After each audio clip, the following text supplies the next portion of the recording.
Magandang umaga, tanghali, hapon, gabi sa ating lahat. Ngayon po ay June 25,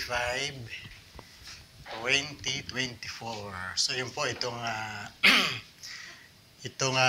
nagpetisyon para ipawalang bahala ang pagkakasuspindi kay Alice Goo, Mayor Alice Goo ng Banban Tarlac ay dinismiss po ng Ombudsman, ni Ombudsman Martires. So ibig sabihin ay kinampihan ni Ombudsman Martires dito ang ating gobyerno ni PBBM. Kung inyong natatandaan, si Justice Martires po ay dating Justice ng Supreme Court at siya po ay inappoint ng dating Pangulong Rodrigo Duterte o Digong. So, halos lahat po nung gustong ipamamalakad o gustong mangyari ni dating President Rodrigo Duterte ay inaprubahan itong si Ombudsman Martires kasi nga siya ay appointee ni Digong dati. So, katulad po kung naalala niyo sa SALN, previously, noong mga taon ng SALN, yan ay dapat, compulsory yan sa mga government workers, employees, and officials. Pero ayaw nga ni Duterte na mag-submit pa ng SALN. Primary list siya. So kaya nung panahon ni Martires, nawala yung mga SALN natin. Ngayon yata, parang bumalik sa dati, nagsasalin ulit. So ngayon, isang malaking test kay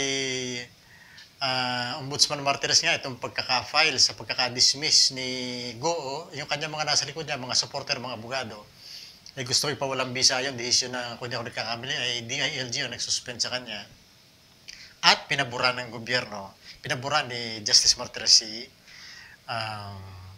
PBBM basically kasi halata niya, yan ang direction ngayon ng PBBM administration i-prosecute or tugisin itong mga nasa likod ng POGO operations.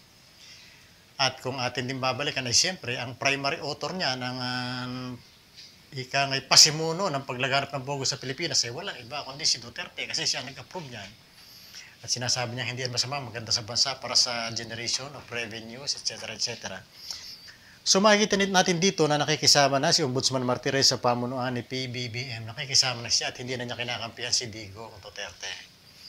Bakit po nagkaganon? Bakit biglang kumakambyo na ngayon si Ombudsman Martires? Kasi alam niya, pwede siyang matanggal. At yan ay through impeachment. Sa impeach lang po naman matatanggal yung ombudsman yung mga constitutional commissioners, president, vice president, yan po sa impeachment lang na matatanggal yan. Pati ang justice ng Supreme Court. Chief Justice ng Supreme Court yan po sa impeachment lang matatanggal yan. Ngayon, siyempre, kung kukontrahin ni Ombudsman Martires ang administration ni PBBM, pwede nga siyang matanggal sa pamamagitan ng impeachment. At yan po, siyempre, mag-originate yan sa lower house na pinamumunuan naman ng pinsang buo ni PBBM. Ito nga si Martin Romualdez, kayang-kaya siyang i-operate dyan. At the same way na nagawang i-operate si dating Chief Justice Sereno, talagang na-operate siya dyan sa lower house at eventually nga natanggal siya. So, alam ni Justice Martires siya na ganyan kabagsik pagka ang nasa itaas ay ginusto kang patalsikin, talagang magagawa yan. Then mo si panahon ni Duterte, hindi pala kay Duterte si Sereno, no? Yan yata, kung hindi ako nagkakamali, ay, oo nga, tama, panahon ni Duterte nga, si Justice Sereno. Kasi nung panahon ni Pinoy, ang pinatalsik naman niya ay si Chief Justice Corona. Panahon ni Digong, dahil si Chief Justice Sereno ay appointee ni former President Noynoy Aquino, pinatalsik siya ni Digong sa pamagitan ng kanyang mga alipores dyan sa Senado at saka sa Kongreso. So alam ni Justice Martires na kayang-kaya din siyang i-operate ng PBBM administration sa pamagitan ng impeachment. So, hindi na siya ngayon nagbibigay galang sa Duterte. Siguro naamoy rin niya na medyo lumulubog na yung barko at kailangan na rin niya makisama sa PBB administration. So yun po nangyari. Makikita pa rin natin dito ngayon na talagang mabilis ang pagkawala ng impluensya ni dating Pangulong Digong Duterte. So tingnan pa natin kung ilang mga appointees pa ay kaya ring pakabahin ng current administration ni PBBM. Alam ko nagkalat siyang appointees ni Digong dyan sa COMELEC, alam ko marami diyang appointees.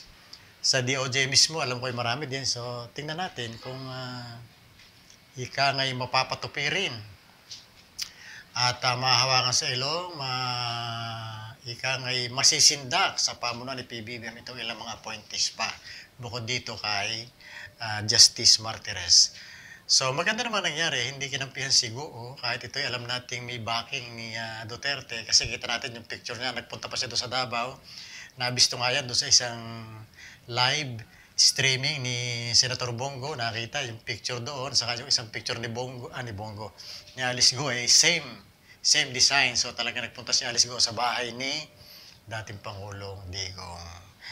So yan po ang ating mga abangan pa ay kung hanggang saan ang bagsik ng PBBM administration laban dito sa mga mababagsik din na inappoint ni Pangulong Digong nung siya ay nakaupo pa at sa loob ng kanyang pamamayagpag noong nakaraang 6 na taon, 2016 to 2022. So nakita rin natin nga, nakalaya na si Senator Laila de Lima, tuluyan na nakalaya at mukhang talagang ito sinasabing weather lang. Sa akin po lamang, ako'y nag-share lamang sa inyo ng aking mga naobserbahan itong mga nakaraang mga linggo, weeks. Salamat sa inyong panonood.